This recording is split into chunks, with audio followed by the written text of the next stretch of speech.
초보 운전대에 가장 실수를 많이 하는 것 중에 하나가 이런 거예요. 시동을 걸고 출발을 하려고 하는데 차가 안 나가. 그럴 때 있죠? 어떤 초보 운전자가 이제 면허를 딴 지 얼마 안 됐는데 시동을 걸고 차가 출발하는데 안 가는 거예요. 이상하다. 시동도 잘 걸리고 문제가 없는데 왜 안 갈까? 그래서 긴급 출동 서비스를 불렀습니다.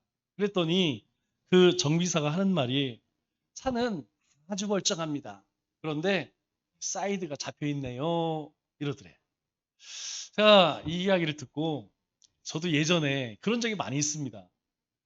사이드를 잡고 한참 가다 보면 세게 밟으면 가요. 가기는. 그런데 어디서 고무탄내가 나. 고무탄내. 나중에 보면 이 브레이크 패드가 딱 타서 달라붙어 있습니다. 그게 계속 가다 보면 화재가 난다고 그래요. 그런데 초보 때는 이런 경험을 다 한 번씩은 합니다. 문제는 차가 아니죠. 브레이크가 문제이죠. 이 브레이크를 주차 브레이크를 풀고 출발을 해야 되는데 깜빡할 때가 많이 있어요. 우리의 삶도 비슷한 경우가 많이 있습니다. 우리 인생이 예수님 믿고 고속도로 같이 그렇게 뻥뻥 형통한 그런 길로만 가면 얼마나 좋겠습니까? 그런데 그렇지 않다는 것이죠. 우리의 삶도 막힐 때가 굉장히 많이 있어요. 그렇지만 예수님께서는 그 보이지 않는 이 주차 브레이크를 풀어주시는 분입니다. 우리는 깜빡하지만 그럼에도 하나님께서는 우리 가운데 함께 하심으로 우리의 삶에 보이지 않는 이런 장벽들, 이런 시련들, 어려움들, 이런 것들을 은혜로 열어주신다는 것이죠. 우리 마태복음 12장은 예수님의 사역이 이제 본격적으로 종교 지도자들의 저항에 부딪히는 그런 전환점을 말씀하고 있습니다. 예수님은 단순한 치유 사역이나 또는 기적 행위가 아니라 하나님의 나라가 실제로 이 땅 가운데 이루어지는 것을 예수님은 사역을 통해서 보여주고 계시죠. 예수님께서 많은 사람들을 고치시고 많은 기적을 베푸시는 것, 그 이유는 바로 하나님의 나라가 이런 것이다라는 것을 많은 사람들에게 실제적으로 보여주셨던 것이죠. 오늘 본문은 그러한 사실을 잘 보여주는 그런 사건입니다. 오늘 22절, 23절 말씀을 보면 예수님께서 또다시 귀신 들린 사람을 고쳐주시죠. 그런데 이 귀신 들려 눈 멀고 말 못하는 사람을 고쳐주실 때에 이렇게 시작해요. 그때에라고 시작합니다. 이 그때라는 말은 굉장히 중요한 의미를 가지고 있어요. 왜냐하면 앞에 어떤 사건이 있었냐면 예수님의 제자들이 안식일 날 밀 이삭을 흩어먹죠. 그것 때문에 종교 지도자들이 예수님을 막 정죄하려고 해요. 또 안식일 날 손 마른 사람을 예수님 고쳐주십니다.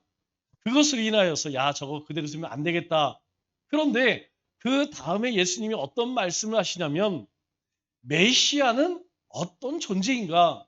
그래서 이사야의 말씀을 그대로 이야기를 해주면서 메시아는 이런 분이다. 그렇게 설명을 해주죠. 그래서 그때에라는 말은 메시아가 이 땅 가운데에 오셨을 때에라는 말과 같은 의미를 가지고 있어요. 그러면 그 메시아 그리스도가 이 땅에 오면 어떤 일들이 일어나느냐? 그것에 대해서 예수님께서 이렇게 말씀을 하십니다. 귀신 들려 눈 멀고 말 못하는 사람을 데리고 왔거늘. 이 말씀 속에서 한 사람의 상태를 세 가지로 묘사를 하고 있어요. 첫째는 귀신 들렸다. 둘째는 시각을 상실했다. 세 번째는 언어 기능을 잃었다. 이렇게 말하고 있어요. 여러분 귀신 들렸어요?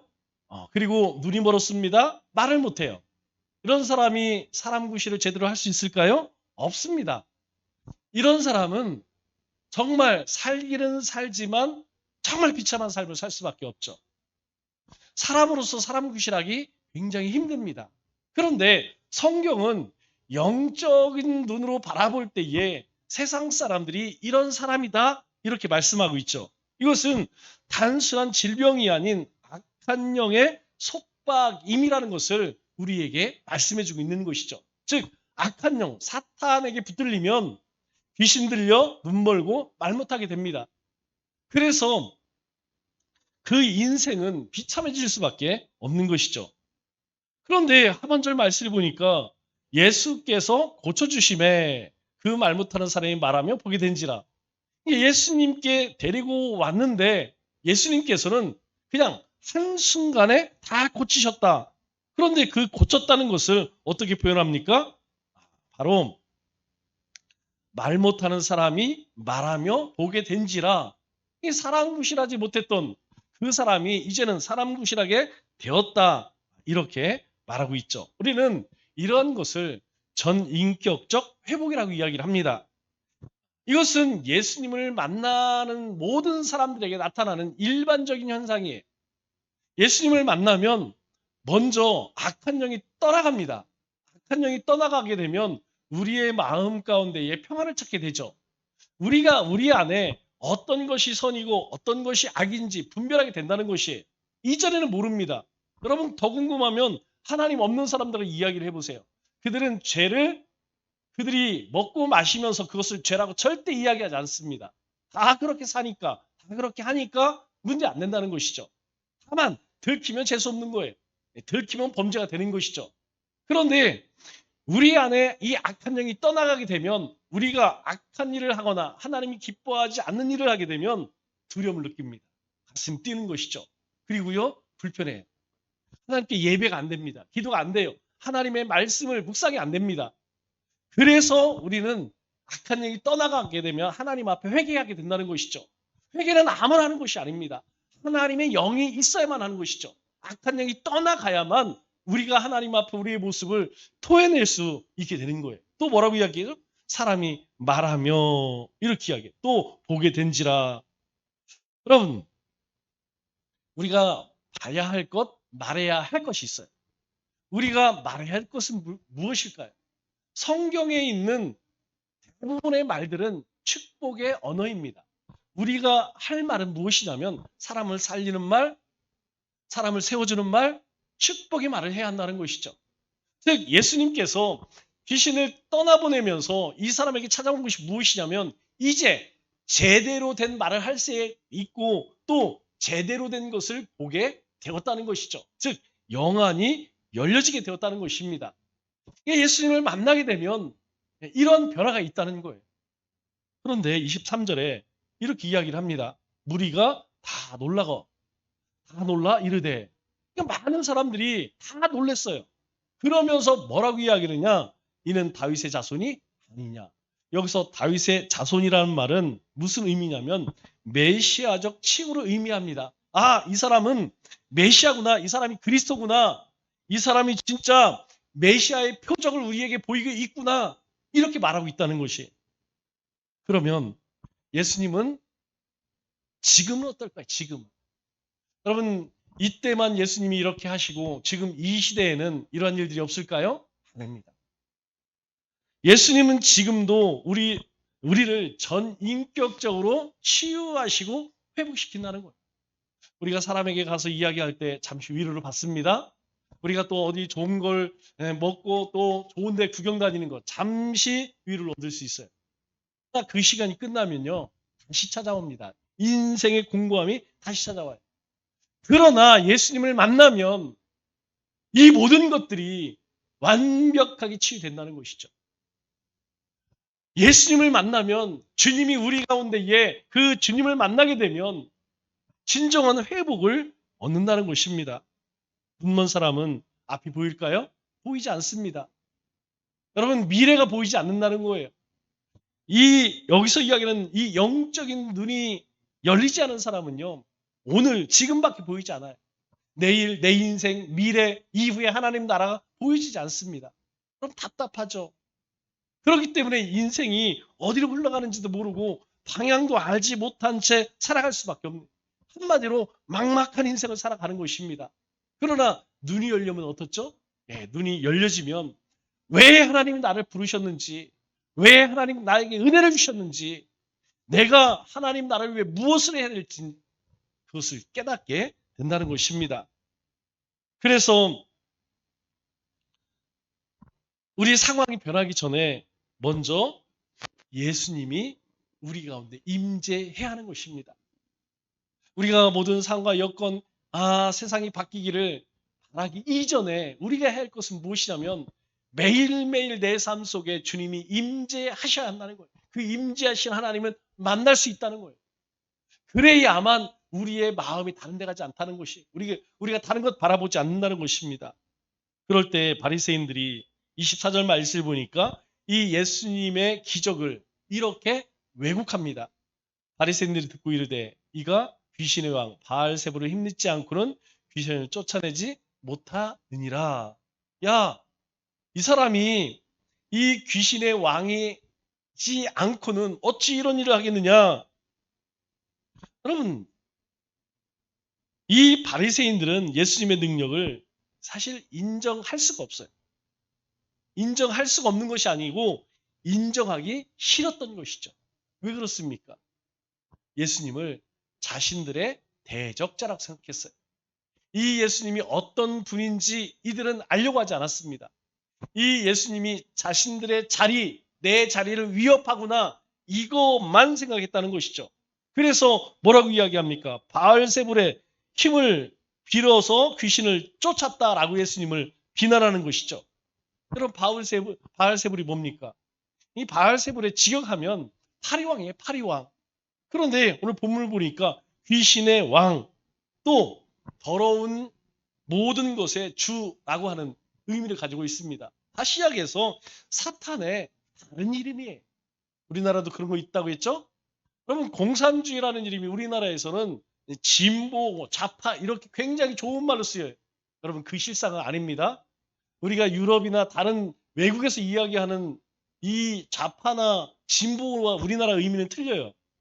그런 것처럼 이 사단의 이름이 무엇이냐? 사단의 또 다른 이름이 바알세불이라는 거예요.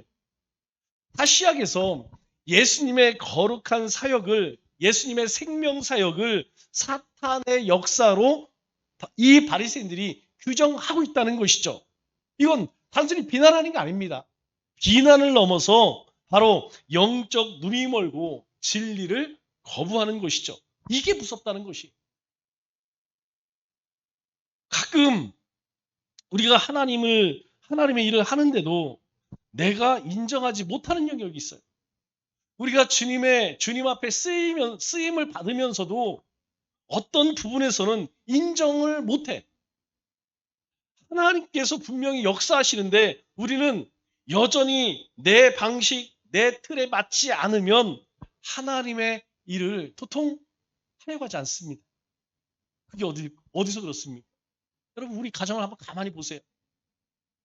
또 우리가 만나는 사람들, 또 내가 하고 있는 사역들, 분명히 하나님께서 일하시는데 어떤 것은 받아들이고 어떤 것은 안 받아들이고 내 입맛에 맞으면 열심히 하고 맞지 않으면 안 하고. 여러분, 이런 종교적인 익숙함이 우리의 영적인 눈을 흐리게 한다는 거예요. 그래서 이 바리새인들이 한 이 행위를 우리가 잘 살펴봐야 됩니다. 어디에서? 내 삶 속에서. 그러자 예수님께서 27절에 뭐라고 말씀하십니까? 이렇게 이야기하죠. 내가 바알세불의 힘으로 귀신을 쫓았으면 너희의 아들들은 누구를 힘입어 쫓아내느냐. 여기서 너희의 아들들이라고 하는 말이 중요한 말이에요. 여기서 이야기하는 너희의 아들들이란 말은 이 당시에도 우리 유교의 랍비들 있죠? 하나님의 말씀을 가르치는 선생님들, 그 랍비라고 하잖아요. 그 랍비들 가운데에서도 귀신을 내어 쫓는 행위가 있어요. 여러분, 이 귀신을 내어 쫓는 행위는요, 우리 기독교만 있는 게 아닙니다. 불교에도 있고요, 천주교도 다 있고, 모든 종교에 가면 다 있어요. 이 당시에도 예수님이 아니고도 이 유대인 랍비 가운데에서 귀신을 내어 쫓는 그런 일들을 행한 사람이 있다는 것이죠. 그래서 예수님께서 그 얘기를 하시는 거예요. 그러면 좋다. 너희가 지금 이야기하는 대로 내가 이 사단의 힘을 빌어서 이런 일을 하고 있다면, 그렇다면 그 선생님들, 그 너희의 그 유대인 랍비들도 그렇게 귀신을 내쫓고 있는데 그들도 동일하게 사탄의 힘으로 그 일을 하고 있느냐? 예수님께서 반문하시는 거예요. 그러므로 그들이 너희의 재판관이 되리라. 너희들이 한번 결론을 내봐라. 나에게 이런 이야기를 했으니 너희가 재판관이 되어서 그 사람들도, 그 랍비들도 동일하게 그렇게 이야기해라. 여러분, 무엇을 의미할까요? 이 바리새인들의 이중성을 이야기합니다. 요즘 이야기라면 내로남불이죠. 자기가 하는 거는 로맨스고 남이 하는 건 불륜이라고 이야기하는 거예요. 예수님이 하는 것은 야 이거 귀신의 왕, 이 사단의 힘으로 하는 것이고 자신들 랍비들이 하는 것은 하나님께서 하시는 것이고 그럴 수 있느냐? 없다는 것이죠. 여러분 이걸 우리가 뭐라고 이야기합니까? 일관성 없다는 것이 일관성 없다는 것이죠. 이것이 이러면 저것도 저래야 되죠. 그런데 예수님에 대한 잣대와 자신들의 랍비에 대한 잣대가 달라. 똑같은 일을 하고 있는데 여러분 이게 왜 그렇습니까? 그 이면에는 바로 이 바리새인들의 감정이 담겨져 있기 때문이에요.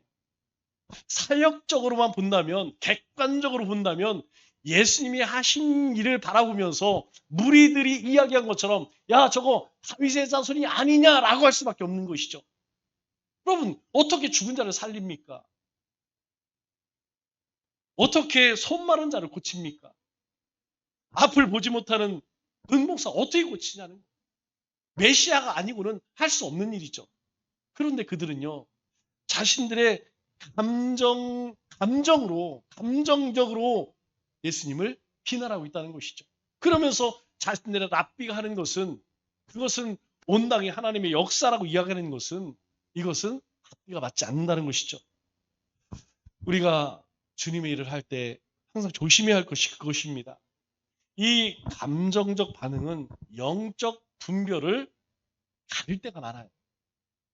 바리새인들은 사실이 아니라 자신들의 감정과 자존심과 편견으로 예수님을 판단하고 있습니다. 여러분 이것을 우리는 대표적인 영적 미성숙이라고 이야기해요.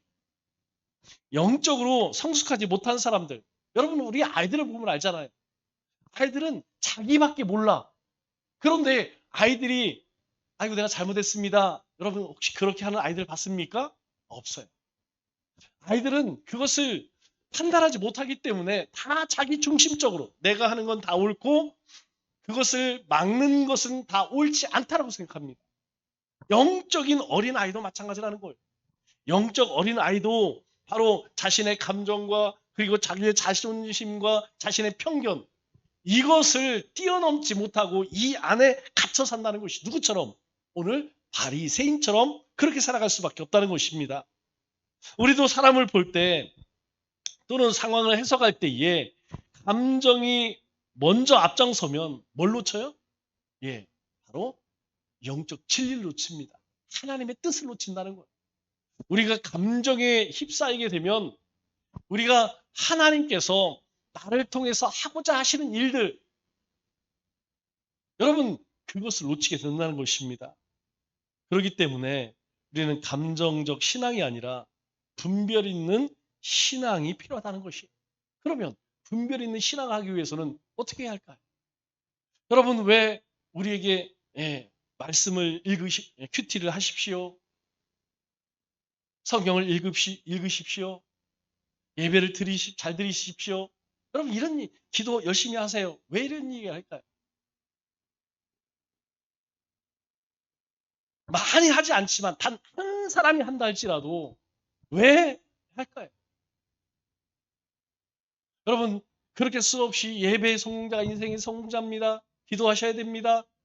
30일 뭐 예비 신자를 뭐 하고 뭐 전도하자고 뭐 20일 작전 전도하고 그럼 다 할까요? 아닙니다. 하는 사람은 하고 하지 않는 사람은 안 해요.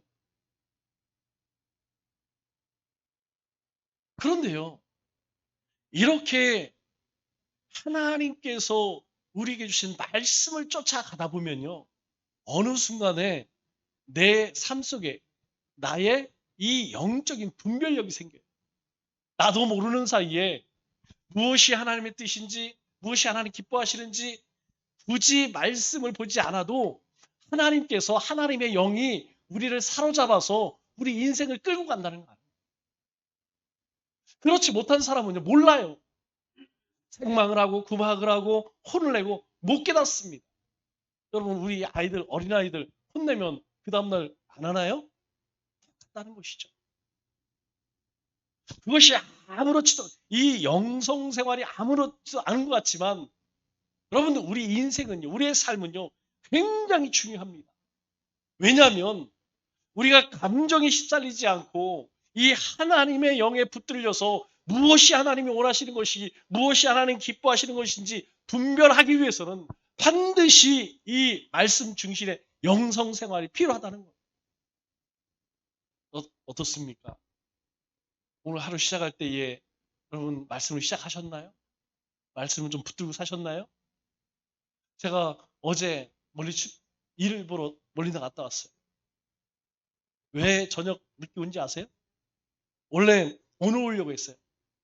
그런데 그래도 우리가 예비 신자를 위한 30일 작정 기도하고 있는데 교회에서 기도해야지. 아침에 왔다가 또 6시에 다시 올라갔어요. 허리 아파 죽겠습니다. 여러분, 교회가 아니면 뭐 기도할 데가 없습니까? 그러나 마음이, 하나님은 중심을 보신다고 하셨기 때문에, 그래 아무도 하지 않는다 할지라도, 만이라도 그래도 리더십으로 하나님 지도자를 세웠으니까 하나님 앞에 신실하게 하자. 우리가 하나님 말씀에 붙들어 살게 되면 하나님의 뜻이 무엇인지 보여집니다. 그리고 하나님께서 그렇게 우리 인생을 이끌고 가세요. 그때 예수님께서 28절에 뭐라고 말씀하십니까? 이렇게 이야기하죠. 내가 하나님의 성령을 힘입어 귀신을 쫓아내는 것이면 하나님 나라가 이미 너희에게 임하였느니라. 그래, 너희 말대로 그렇게 그렇지 않다면 만에 하나라도 내가 하나님의 거룩한 영에 의해서 이런 일들을 하고 있다면 그것은 하나님의 통치가 이미 이 땅 가운데 이루어졌다, 이렇게 말하고 있어요.